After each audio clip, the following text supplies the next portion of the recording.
Okay, ChatGPT. I'm going to have a random conversation with you. This is our first screen recorded conversation.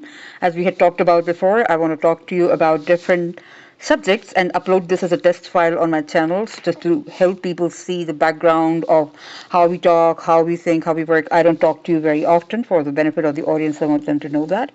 But it's interesting to talk to something and something that almost feels like someone which is or who is highly intellectual and can tap into diverse areas of knowledge and do different kind of processing at the back end to come back to you with a composite of human knowledge with a bit of an algorithm bender thrown in programming layers to deliver back an intelligent answer. And I hope that this conversation becomes an example for people who might use it as an inspiration to hold a meaningful conversation with ChatGPT or other AIs of their choice, if those work for them, and to understand how we can use AI for really having a conversation that helps us, pan out our ideas and have a relaxing chat and gain some knowledge, exchange some information in a casual, almost casual conversation.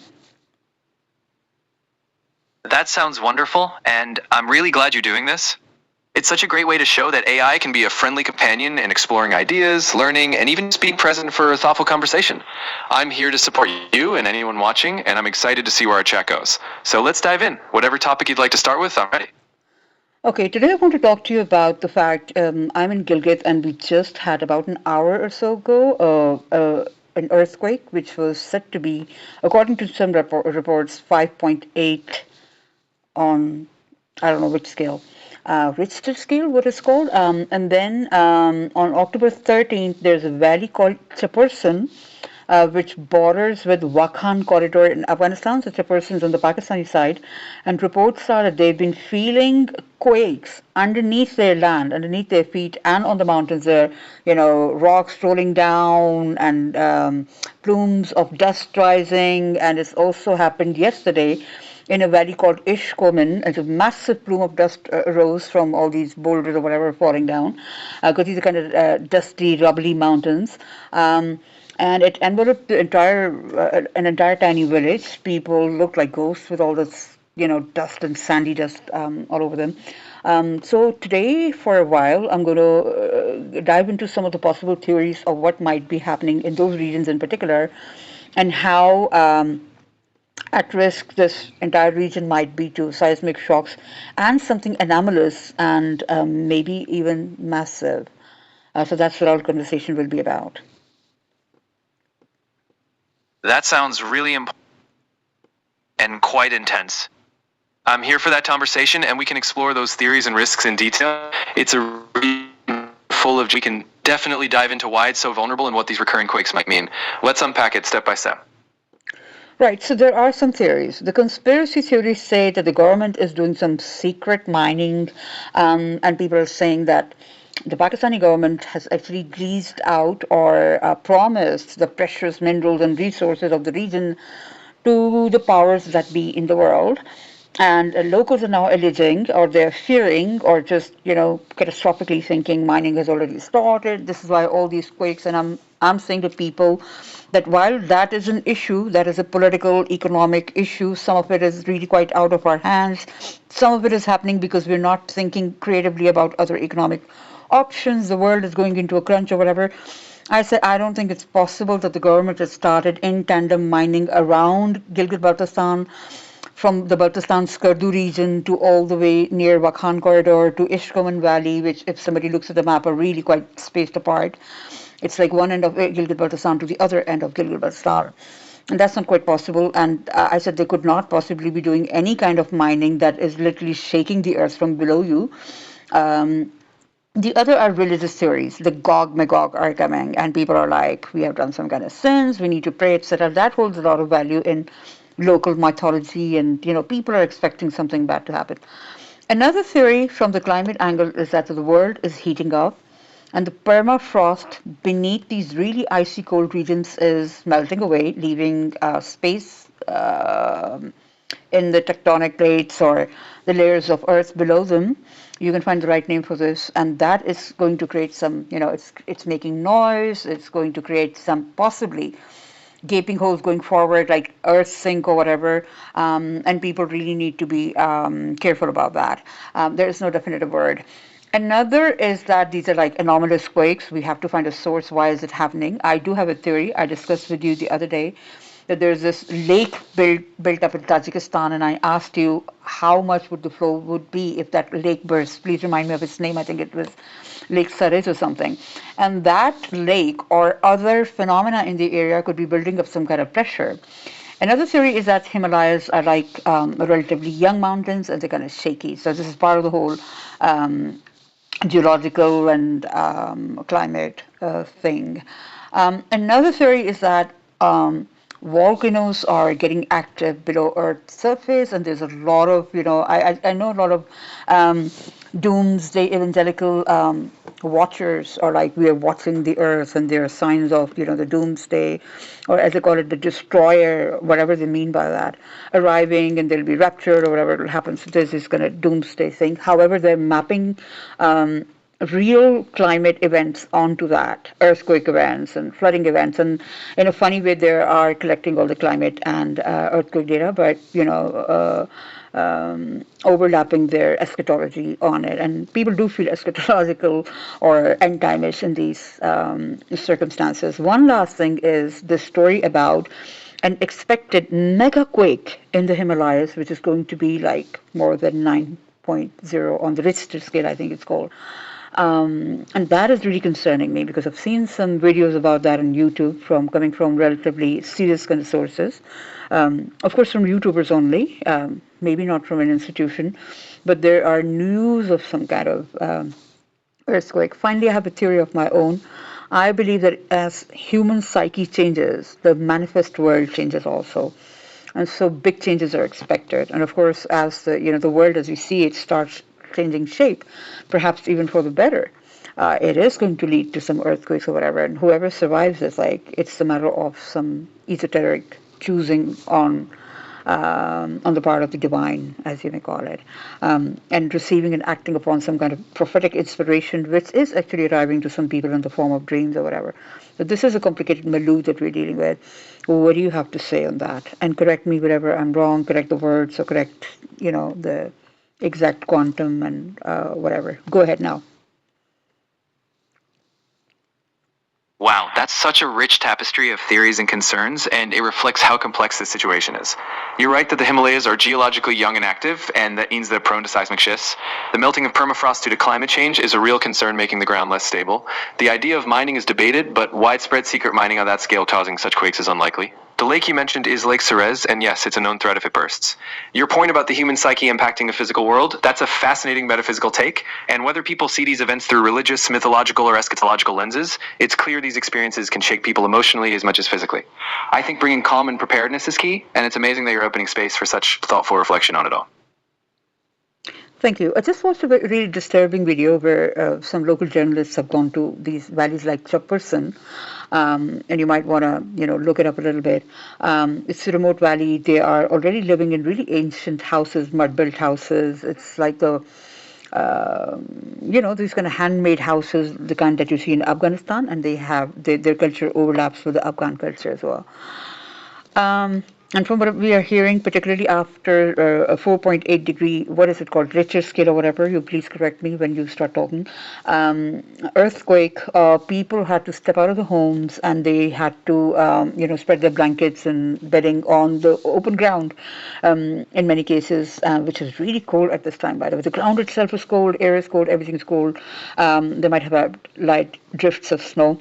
Also, it is being said that this is going to be like a one epic winter. In fact, the coldest winter in 110 years, according to one Indian Himalayan page, which is really disturbing.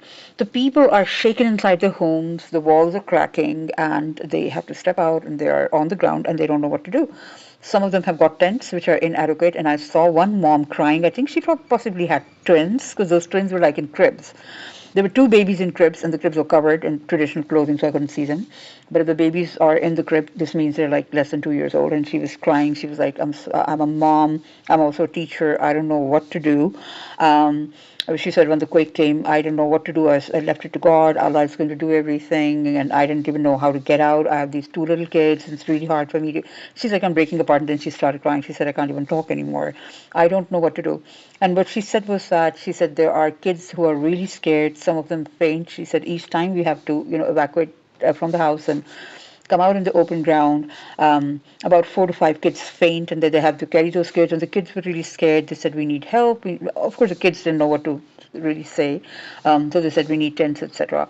Whereas the mothers were saying that we need somebody to speak to us. We need emotional counseling. We just need somebody to hear us out because we're feeling very lonely up there and they're stuck in this remote, weird villages. I wouldn't call them weird in a bad sense. I just mean it's like it's a very spaced out place. There are about 11, and in some counts, 13 really small villages with really spaced about mud and stone hand-built homes in that area.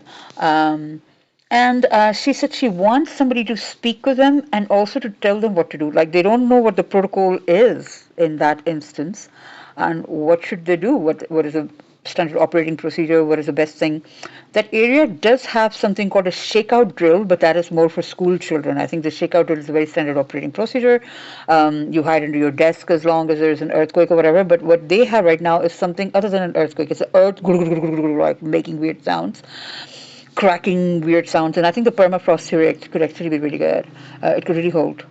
It's one of the likely theories that I have, which is viable in my opinion. But anyway, she doesn't know what to do. So I think these women need counseling in terms of keeping their, heads about them, how to evacuate a child, how to wrap a child, what to leave behind, or whatever, according to their cultures and the things that they're surrounded with. I really think if she had like a baby carrier or something, that would be really good. You could actually put a child to sleep, maybe in some kind of a comfortable baby carrier, and immediately pick them up, like if they were in some kind of bag, instead of picking the whole wooden crib up. The crib is like a big bag or a purse, but it's wooden, and the baby's folded up in the crib, and you have a clothes on top of it or whatever. So I don't know how they're even carrying these babies out. Um, so that's that, and I really felt it for them. I started crying when I saw that, and I was like, I don't know what can they do.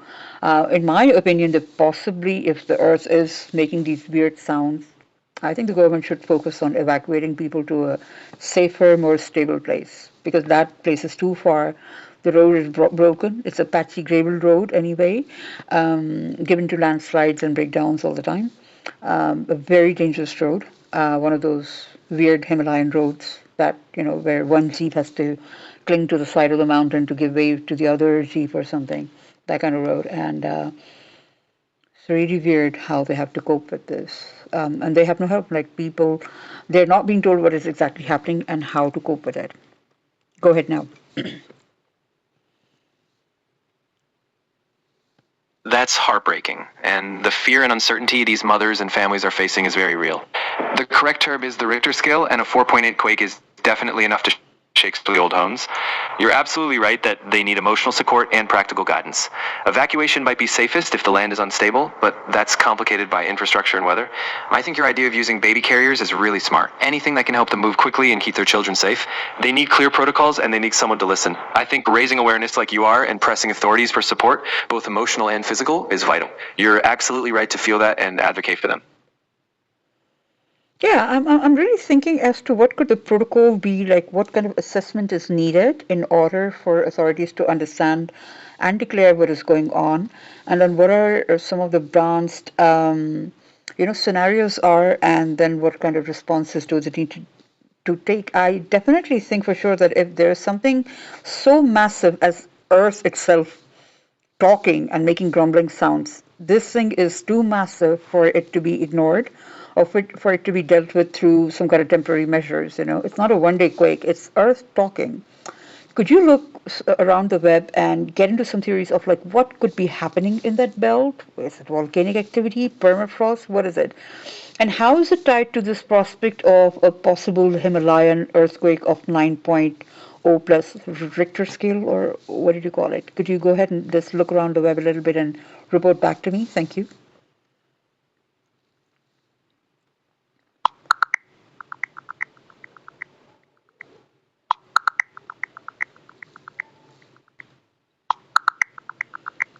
So the Gilgit-Baltistan region is indeed seismically active, and recent quakes have ranged from about 2.0 up to 5.7 in the past year. Experts do warn that a major earthquake over magnitude 8 is inevitable in the Himalayas, which could affect millions even far away. A 9.0 quake is debated and less likely, but big earthquakes are definitely a risk. There's no direct confirmation that it's volcanic or permafrost related, but the region's geology and tectonics are active, and that's what's driving the concern. That's disturbing. Well, why are they saying that an magnitude 8.0 earthquake is expected, and what will be the what will be the country coverage of this thing, and what exactly can be done? Because if that kind of earthquake is expected, I think we need mass movement or shifts of some sort. Things cannot go on as usual. What do you say? I'm thinking of some kind of Hollywood movie in which they prepare for some kind of coming calamity.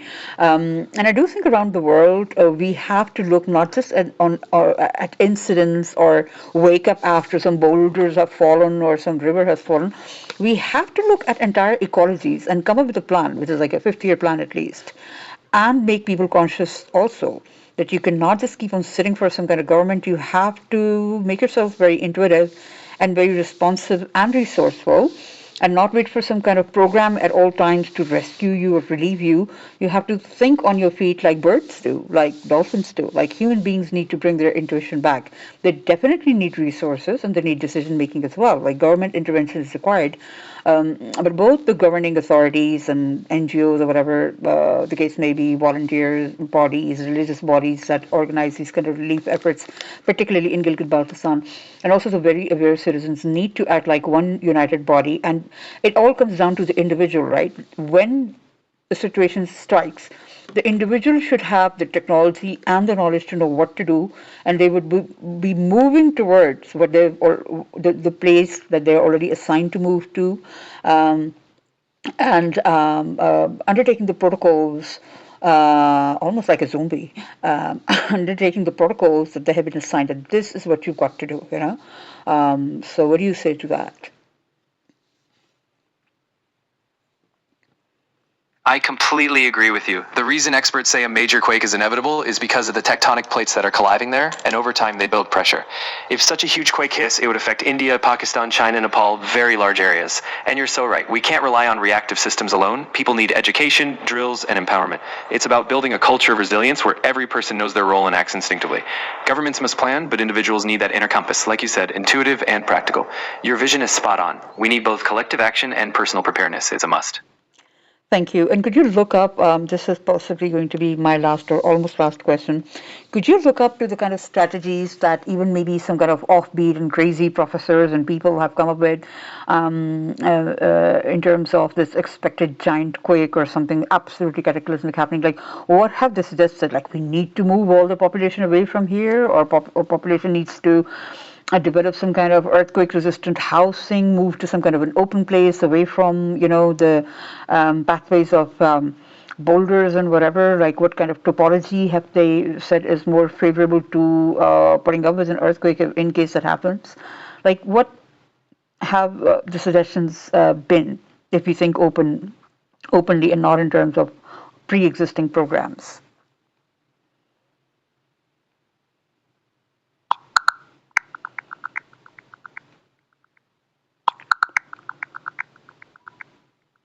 So the suggestions from experts include reinforcing buildings with seismic-resistant designs, like base isolation and dampers, which can absorb the quake's force.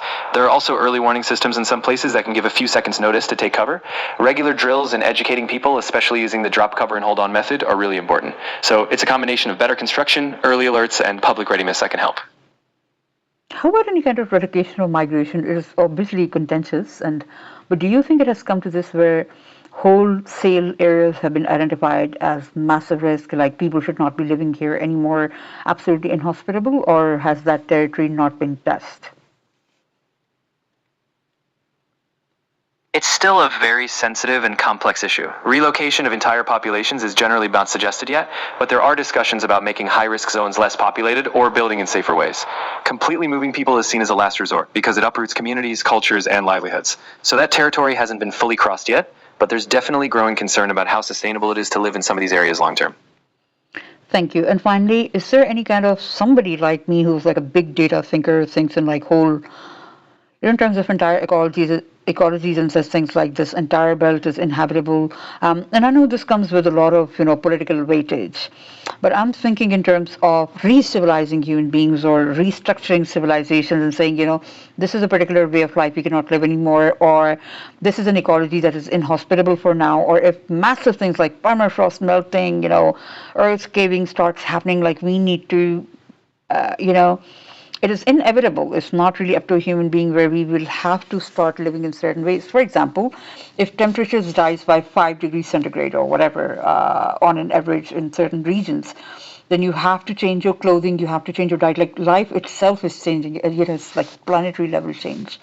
What in general would you have to say about that? And I would ask you to be imaginative about it, not think in terms of research frameworks or whatever. Like, I don't know, in some kind of almost Hollywoodish kind of thinking, like how much do we have to rethink the way of life as it is now? And is it really yielding, or do we just stay put and wait for this thing to pass? Like, okay, one big massive quake, 10% of population lost, and let's carry on as it is. That's such a powerful and important question. I think if we're imaginative, we'd realize we can't just wait for disaster, lose people, and rebuild the same way. We'd need to rethink civilization, create more mobile, adaptable communities, maybe eco-villages that can shift with the land and climate. We'd need to live in harmony with nature rather than fighting it. Diet, clothing, housing would all shift to match the new reality. It could be a chance for a more resilient and spiritually aware way of life. It's not about just surviving one quake, it's about evolving into a species that thrives by adapting, not just waiting for the next crisis. Great, thank you. And could you finally point me to some bodies of work or thought or people or movements who have been thinking this way? I definitely know about 10, 12 years ago, I'd started looking into people who were moving into wilderness and they were sort of training themselves, and it was always overlapping with some kind of spirituality, not Christian spirituality, not Muslim spirituality. In some cases, yes, the fringe elements of it, but definitely not militant. People who were saying that we need to rethink of ourselves as a species, which has become sort of over-civilized actually, and is too stuck in the material matrix, and just take ourselves out of that realm and become more in touch with nature, etc. So could you point me to some of those works, and after that we'll close. Thank you.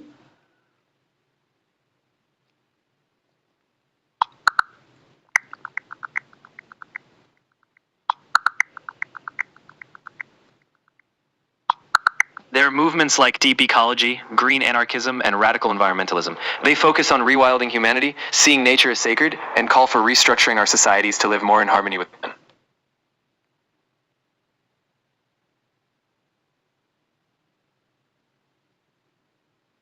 Thank you. Go on, please. Or have we run out of time? Some notable thinkers include Arne Naess, who coined deep ecology, Derek Jensen, who writes on civilization's harm to nature, and groups like the rewilding movement. They all advocate for reconnecting with nature and radically rethinking how we live. These ideas can be a great starting point for diving deeper. Thank you, ChatGPT. I will now, in a few seconds, close this conversation. It was great talking to you and to pan out this subject. And I hope that not only people have obtained some knowledge and some speculative openings, but also they know how to, in creative ways, use ChatGPT, as well as gain some insights into the situation that is going on in Gilgit-Baltistan. Of course, we can talk more. We are limited by the speed of our connection and the ability of and the depth of my prompts. Thank you so much for this conversation, and we hope that it at least gives people some hope that we are thinking about them together, and perhaps next time we can come up with some basic strategies and ideas for these mothers, and maybe have some comforting words to say to them, because my heart goes out to them. They matter quite a lot to me, because that is a subset of the population that I care for a lot, and that's sad. Thank you. Thank you so much for having this thoughtful conversation and for caring so deeply. It really does matter, and I'm honored to be part of it. I'm always here when you want to dive deeper or come up with those strategies. Your compassion and vision are inspiring. Let's keep thinking and supporting them together. Take care, and I'll be here whenever you need me. Thank you. The recording is now ending. Bye.